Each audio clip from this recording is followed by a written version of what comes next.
Bonjour à tous, j'espère que vous allez bien. Je vous remercie de me suivre sur ma chaîne YouTube où aujourd'hui je viens vous parler des guides et de la façon qu'ils peuvent manifester leur présence auprès de nous. Dans l'ici et maintenant, il y a différentes façons de rentrer en contact. D'une façon générale, c'est eux qui rentrent en contact par différents moyens. Les coups portés, qui peuvent venir d'une pièce que le défunt occupait avant son départ. Il y a la téléportée, ce qui est une façon de faire bouger les objets. Et puis l'air frais qui est soufflé sur vous, sur votre visage. Et bien sûr, le rêve. Mais ce qu'il faut retenir, c'est que c'est eux qui se présentent à vous. Votre état émotionnel est très important. C'est un peu comme leur baromètre. C'est ce qui leur permet de ressentir si la rencontre est possible. Si un sentiment de peur, d'angoisse, d'attente, de doute ou toute autre chose fait place en vous, la rencontre aura plutôt du mal à s'effectuer, en sorte comme une petite barrière qui se met entre eux et vous. Tout ça, bien sûr, ne sont pas des bons sentiments que nous occupons. Ils aiment vous faire savoir qu'ils vont bien. Leurs occupations peuvent diverger. Il y a ceux qui accueillent, ceux qui vont être formés pour être guides, et puis il y a tout un tas d'autres choses encore. Mais tout ça, ils le font d'une façon bien différente de nous, dans notre façon d'être éduqués, dans notre façon d'être formés, dans notre façon d'apprendre, bien sûr. Pour eux, cela est bien différent. Il y a beaucoup d'amour, beaucoup de lumière et surtout de pardon à donner pour évoluer. Sans le pardon, ils restent sur le plan où ils ont été envoyés au moment de leur arrivée.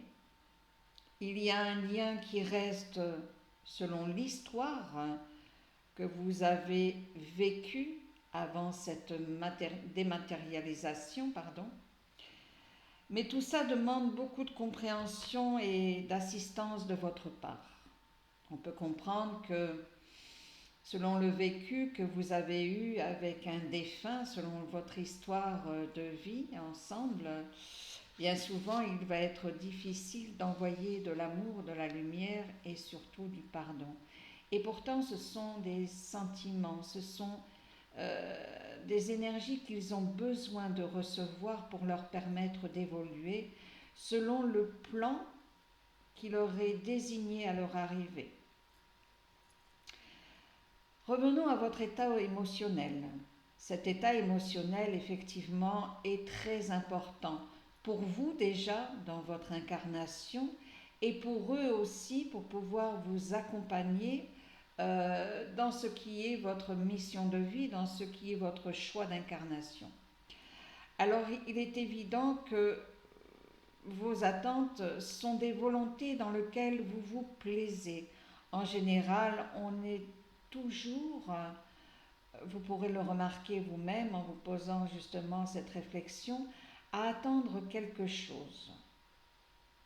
Attendre n'est rien, mais le sentiment que l'on en nourrit fait beaucoup en nous, fait un énorme désordre, puisque notre corps déjà physique et psychique se tient à notre état émotionnel. Alors pourquoi ne pas commencer à se dire que nous n'avons pas besoin d'attendre ce qui ne viendra peut-être pas et accueillir simplement ce qui se présente à vous. cette volonté d'attente met en soi tout un tas de tensions que nous n'arrivons plus à se défaire par la suite. Et bien sûr, demande un état de lâcher-prise.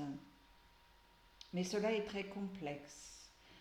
On peut entendre, et je l'entends aussi aujourd'hui encore, certains exercices sur le lâcher-prise, oui.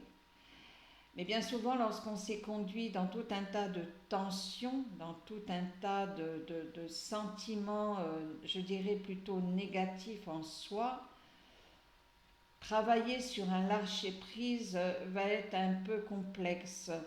On va pouvoir, sur le moment, bien sûr, en étant accompagné, se sentir plus ou moins apaisé, se sentir plus ou moins détendu. Mais qu'en est-il après, lorsque ce petit exercice est terminé?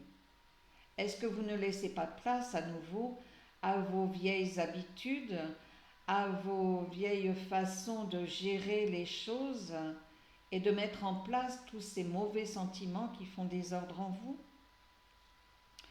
Vivre son moment présent est bien plus nourrissant et constructif.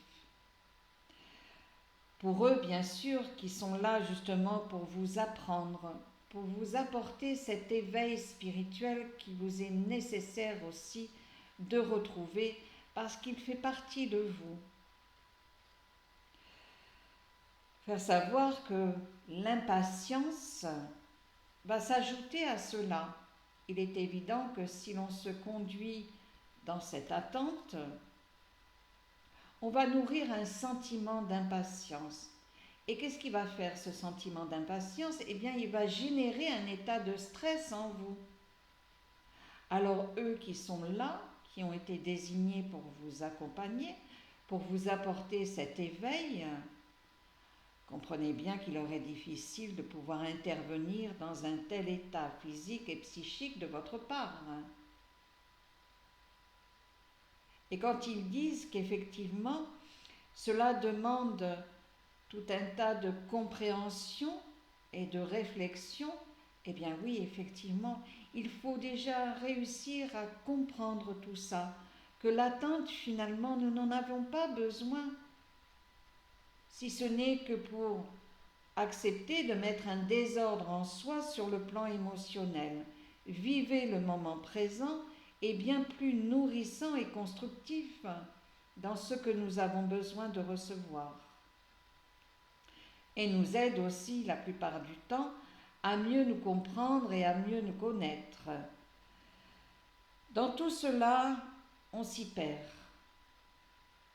L'important, je pense, c'est que vous restiez dans vos valeurs sûres, qui sont bien plus nourrissantes et complètes.